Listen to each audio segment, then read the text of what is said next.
प्रधानमंत्री नरेंद्र मोदी की हर एक अपील जन आंदोलन का रूप ले लेती है और इस बार देश के संसाधनों को बचाने की बारी है। प्रधानमंत्री मोदी की ईंधन बचत यानी कि फ्यूल सेविंग की अपील का असर अब पूरे देश में साफ साफ दिखने लगा है। बड़ी बात यह कि पीएम मोदी सिर्फ कहते नहीं हैं बल्कि खुद मिसाल पेश करते हैं। पीएम मोदी ने खुद अपने काफिले को छोटा करके पूरे देश को एक बड़ा संदेश दिया है और आज देश का हर खास आम नागरिक इस मुहिम से जुड़ रहा है।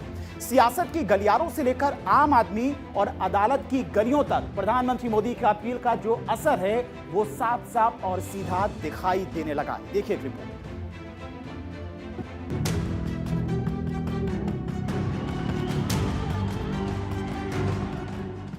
मेरी देश के हर नागरिक से अपील है, जहां संभव हो पेट्रोल डीजल का उपयोग कम करें।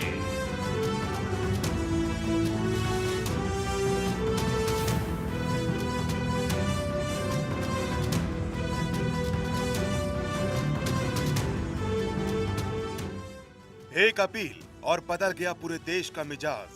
ना कोई कानून, ना कोई जबरदस्ती, सिर्फ राष्ट्र के नाम पर एक आह्वान और देश उसी रंग में रंगने लगा।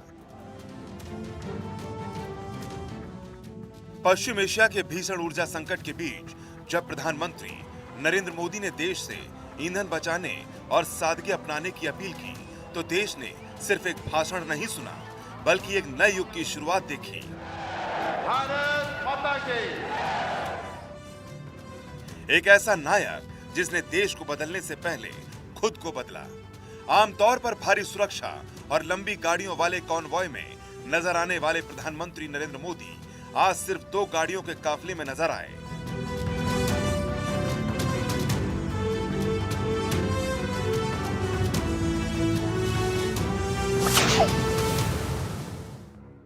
ईंधन बचाओ अभियान को प्रधानमंत्री नरेंद्र मोदी खुद फ्रंट से लीड कर रहे हैं।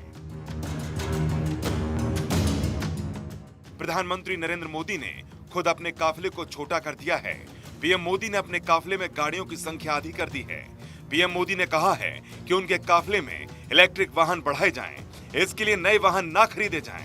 प्रधानमंत्री ने अपने सुरक्षा बेड़े में बड़ी कटौती के निर्देश दिए। काफिले में वाहनों की संख्या आधी करने के निर्देश, गाड़ियों की संख्या में 50% तक की कटौती करने को कहा।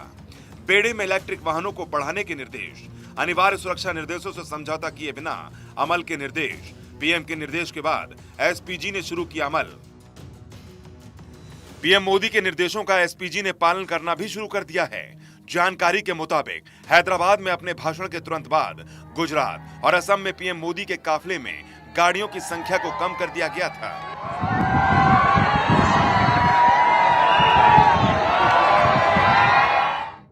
प्रधानमंत्री मोदी की ईंधन बचाओ अपील के बाद देश के गृह मंत्री अमित शाह ने भी आधिकारिक सुरक्षा काफिले की गाड़ियां घटा दी हैं।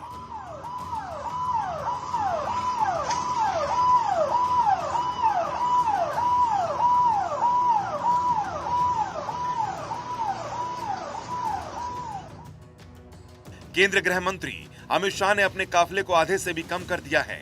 अमित शाह के काफिले में अब गाड़ियों की संख्या घटकर सिर्फ 5 रह गई है।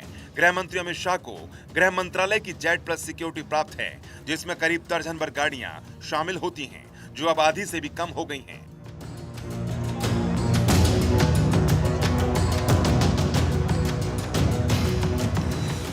गृह मंत्री अमित शाह ने दिखा दिया है कि जब बात देश हित की हो तो वीआईपी कल्चर को पीछे छोड़ना पड़ता है। पीएम मोदी की अपील के बाद रक्षा मंत्री राजनाथ सिंह ने भी अपना काफिला छोटा कर दिया है।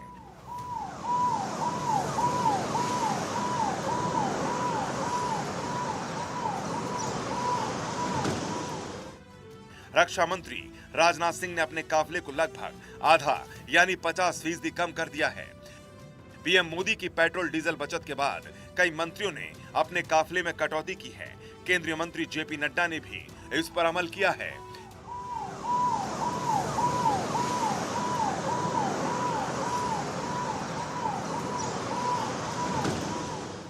केंद्रीय मंत्री जेपी नड्डा ने अपने काफिले में करीब 50% तक की कटौती की है। गुजरात के राज्यपाल आचार्य देवव्रत ने भी ईंधन बचत और आर्थिक आत्मरक्षा का संदेश देते हुए बड़ा फैसला लिया। राज्यपाल आचार्य देवव्रत ने राज्य में साधारण सार्वजनिक परिवहन से यात्रा करने का निर्णय लिया है। राज्यपाल ने कहा है कि पेट्रोलियम स्थिति सामान्य होने तक वो राज्य के भीतर हवाई यात्रा और हेलीकॉप्टर का उपयोग नहीं करेंगे। केंद्र सरकार के मंत्रालयों ने भी ईंधन बचत की कवायद शुरू कर दी है, तो राज्यों के कुछ मंत्रियों ने भी अपने काफिले में कटौती का निर्देश दिया है। उत्तर प्रदेश के मुख्यमंत्री योगी आदित्यनाथ, मध्य प्रदेश और राजस्थान के सीएम ने भी यह निर्णय लिया है।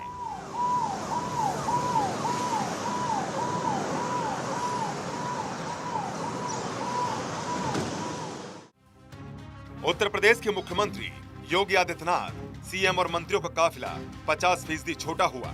मंत्री विधायकों से अपील, हफ्ते में एक दिन पब्लिक ट्रांसपोर्ट इस्तेमाल करें। यूपी सरकारी बैठकें, कॉन्फ्रेंस ऑनलाइन होंगी। भजनलाल शर्मा, सीएम राजस्थान, सीएम और मंत्रियों के काफिले में कटौती। मध्य प्रदेश के सीएम मोहन यादव, सीएम के काफिले में 13 की जगह 8 गाड़ियां। उत्तराखंड के सीएम पुष्कर सिंह धामी, सीएम के काफिले में 9 की जगह 5 गाड़ियां। विष्णुदेव सहाय, जो छत्तीसगढ़ के मुख्यमंत्री हैं, उनके काफिले में 13 की जगह 8 गाड़ियां। वहीं महाराष्ट्र के सीएम देवेंद्र फडणवीस बिना मंजूरी मंत्रियों की हवाई यात्रा नहीं। गुजरात के मुख्यमंत्री भूपेंद्र पटेल, सीएम का काफिला 5 गुना घटा। काफिले में सिर्फ 3 गाड़ियां दिखी। रेखा गुप्ता, जो कि दिल्ली की सीएम हैं, उनके काफिले में 50% की कटौती। जरूरत पर ही काफिले का इस्तेमाल करने की अपील। बदलाव की यह बयार सिर्फ राजनीति तक सीमित नहीं रही, इसने देश की न्यायपालिका के सबसे ऊंचे दरवाजों पर भी दस्तक दी है।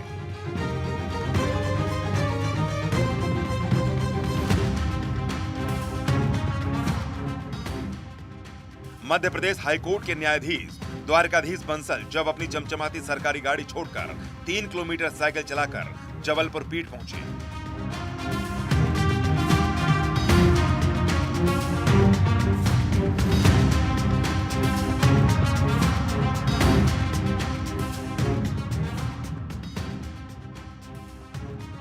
तो बिहार के औरंगाबाद के प्रधान जिला जज राजीव रंजन कुमार बुधवार को अपनी कार छोड़कर साइकिल से न्यायालय पहुंचे। उन्होंने पेट्रोल डीजल पर निर्भरता कम करने, पर्यावरण संरक्षण और स्वास्थ्य के प्रति जागरूकता का संदेश दिया।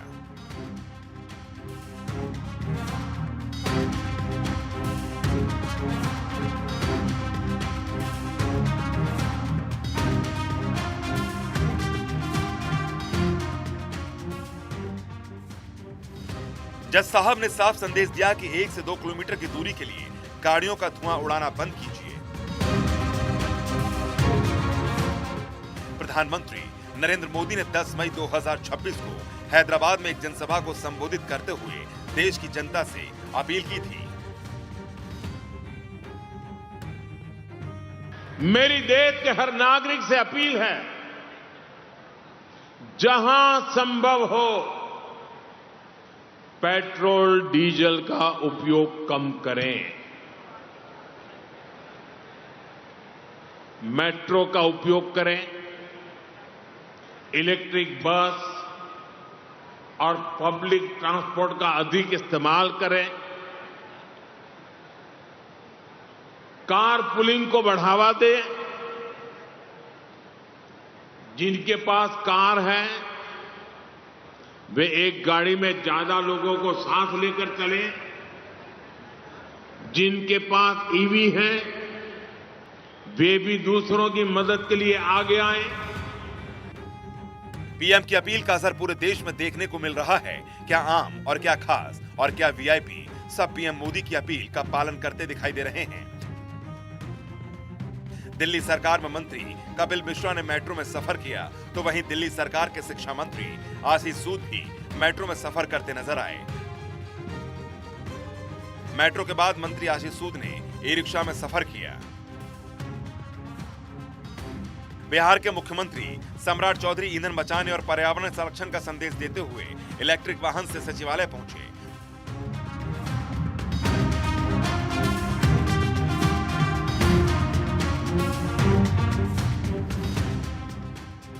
तो वहीं उत्तर प्रदेश सरकार में व्यावसायिक शिक्षा एवं कौशल विकास राज्य मंत्री ने ईंधन बचत और सार्वजनिक परिवहन को बढ़ावा देने के संदेश के साथ रैपिड रेल में सफर किया।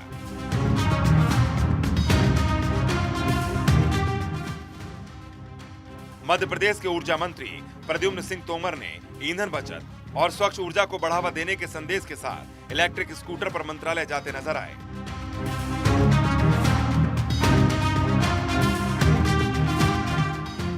उत्तराखंड सरकार में मंत्री गणेश जोशी पर्यावरण संरक्षण और ईंधन बचत का संदेश देते हुए इलेक्ट्रिक स्कूटर से सचिवालय पहुंचे।